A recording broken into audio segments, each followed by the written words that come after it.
What is up, guys, and welcome back to the channel.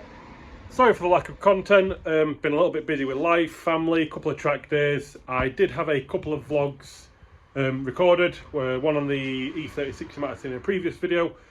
The footage hasn't come out as nice, it's a bit all over, so I'm still working my way through that. It might have already been posted by this point, so if it has, ignore this little bit.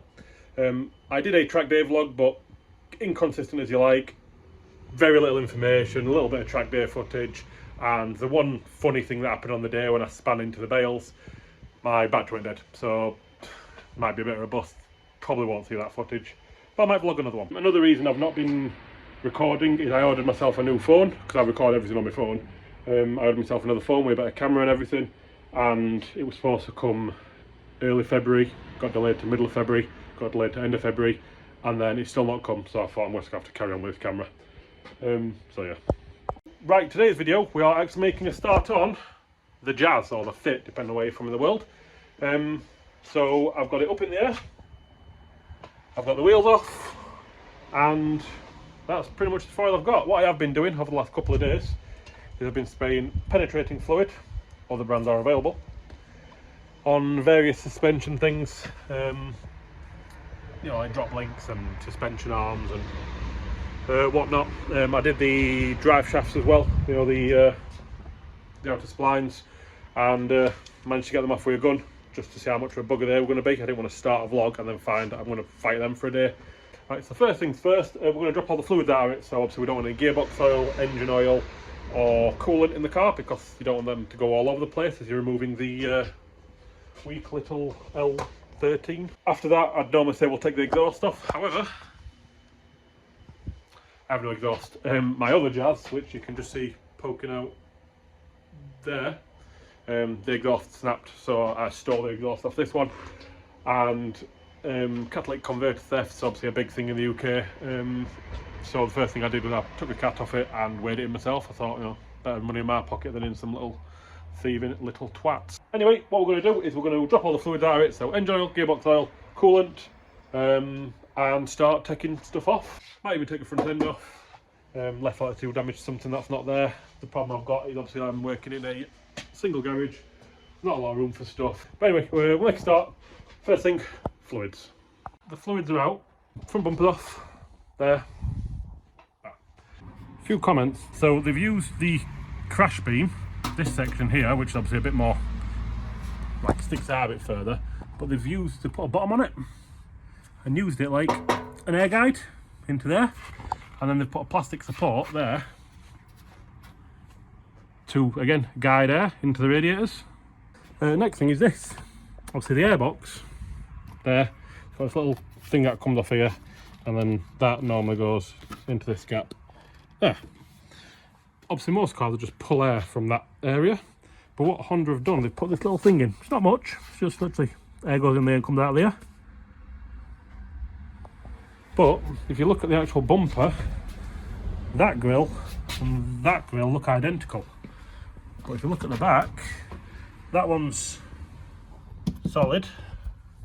That one, they've cut them sections out, which literally line up perfectly with that, up into the airbox.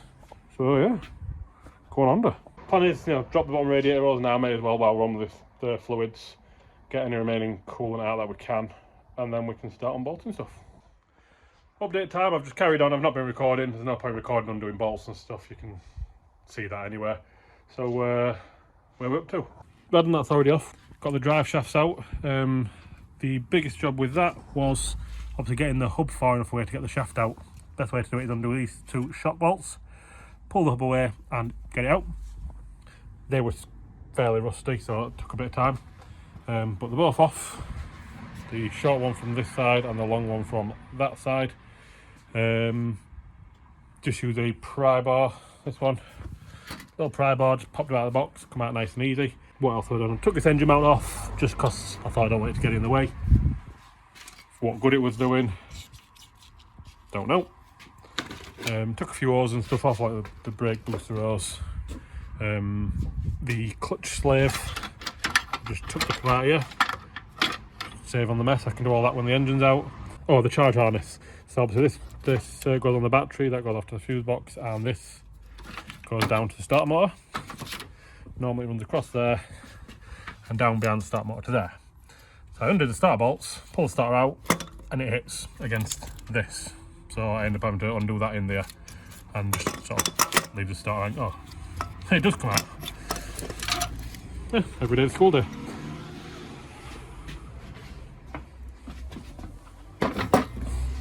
So yeah, that's all out. The bolt missing there. That's all out. The slave mount. The next plan is going to be the gear shift cables, which is fairly simple. You've got two little like R-clippy things and a pair of little slide clips, I don't know what you call them. So we'll get them off, get the heater hoses off, and then I believe it's just the main loom into the ECU, which is obviously inside the car. Right, so it's Sunday night, it's about 5 PM. I'm going to pack up, it's going to start getting dark soon and cold anyway. Mrs and my daughter have come back from grandma's, so I'm going to wrap it all up, tidy up, call it a night, and pick us up next weekend. And we're back. It is the following weekend, we're ready to get stuck back in. A couple of small updates, but first, my new camera's turned up on my new phone, so I'm going to swap you to that. Here it is, and yeah, looks alright. So, this is in cinematic mode. Not quite sure how well it's going to work out. I might end up swapping between video and cinematic. So far it looks good, still getting used to it, but we'll see how we go. So, updates. Right, so the only thing left to do is the fuel line, the heater hoses, the shift cables, and then the main loom. Oh, they've got a bit of loom here that goes to the fuse box. So we'll take that out. We'll take the main loom out inside the car, take these two hoses off, these shifter cables off, fuel hose, and the engine will be ready to unbolt and drop down.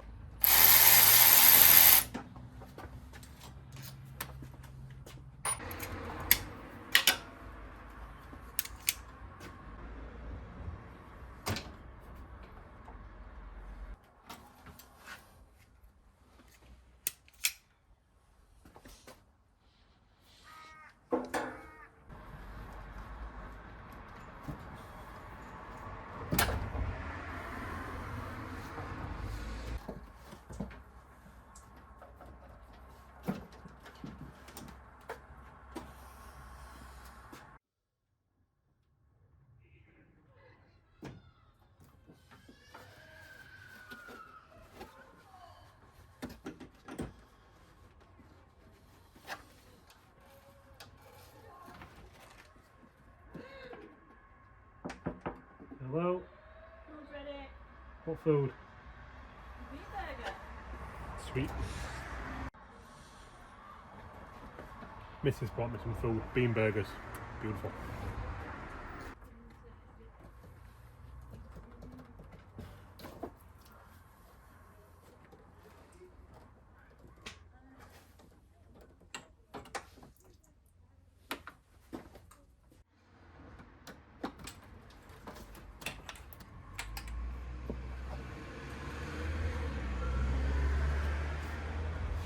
Right, so fuel pipe is off and in the bucket. The two heater hoses are off and in the bucket. The shift cable, I was in some trouble with this clippy thing. It's sort of seized in there.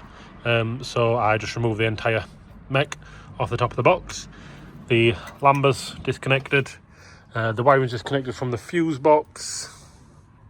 So the only thing physically connecting to the engine to the car now is the 3 engine mounts and this big old chunk of wiring loom which goes into the cabin.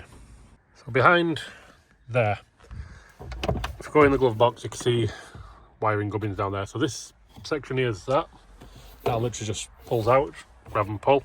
Then you've got 2 screws, one there, which access from the underneath, there and there, and then this lead can be wrangled out.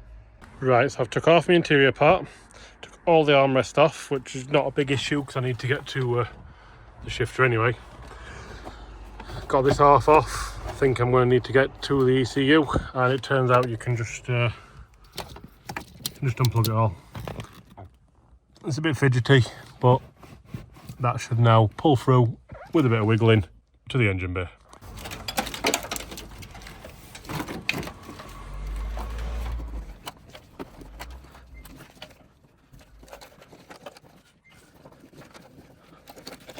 so jumping ahead a little bit, the loom is through. Bit fidgety, but manageable. The rear engine mount is off. Looks like I had a recent mount actually, genuine Honda one. Bag the bolts up just in case. And the bracket is removed as well, that's there. So the only thing holding this engine in the car now is this mount and this mount. The plan is to have a bit of a tidy up, get the chain on the engine, suspend the engine, take the mounts off, then drop the engine to the floor. Then we can get the chain on the car and lift the car up so we can get the engine out.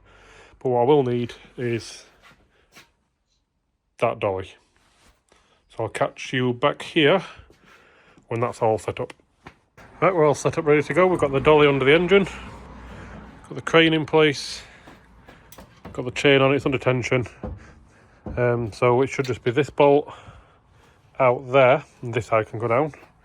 So on this side, I'll undo this bolt, I'll undo that bolt, and it should all sit on that way of that bolt. And then I can get out of the way and undo that bolt. But it's under tension, it's lifting the mount slightly, so nothing should drop. I'll set the tripod up and see how it goes.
It's out. Bit awkward by yourself, but very doable. So this chain is not designed for load. It's supposed to keep that like so it's pulling lengthways on the chain, not sideways. But seems to have took that way okay. But yeah, and I'll strip that of all the nuts and bolts I need. Sensors and stuff, spares for other jazz, and then I'll just let Scrapman come and take the lot if nobody off the forum on it. Off the Facebook page now, because forums are dead. But yeah, very good. Like that, the engine is out. There's still a lot of work to do. I know this is the boring part of the subject. Engine's out, you know, we need to do a lot of prep on the engine bay before the K20 can go in. I was going to chuck the mounts on it and just sort of put it in place to see how it looked, but my gearbox is in for inspection at the minute. So the plan is the engine bay will get cleaned. Obviously it's a bit loppy and a bit scabby in places, so it'll get cleaned, good jet wash off, good degrease, although to be fair it doesn't appear to be actually that dirty, it's just dusty. So I'll get a good clean, a good jet wash. The engine mounts will come out fully. They need replacing, to be fair, because as you can see they're a bit squidgy. Not terrible, not the worst I've seen, but yeah, they'll all come out. The engine bay then needs modifying for the K20, so we'll have to clearance this chassis rail here. I'll double check the exact measurements when it comes to it, but I believe it's somewhere about there. The subframe needs clearance in here. Again, double check when the engine's here. This aircon pipe pattern is removing. I don't know why Honda, they run this pipe here and under the chassis rail and back alongside the chassis rail. Like, why didn't they just run it there and then pop it out there? You'd actually use less pipe as well and bin less bends, but hey, what do I know? This section here, the pulleys run very close to it, like literally 5 mil away. I'd like to clearance this a little bit to allow for that, them pulleys, and obviously belt servicing and stuff like that, but we'll see. That's pretty much engine bay stripped. Yeah, I need to put cables out as well, don't I? So got a CRZ shifter on its way. But we're probably going to call this video a wrap here. I know it's a boring video, it's not particularly interesting, it's all part of the process, so without the old engine coming out, the new engine can't go in. So if you got to this point in the video, thanks for watching. Remember to like, comment and subscribe, and I'll catch you on the next one.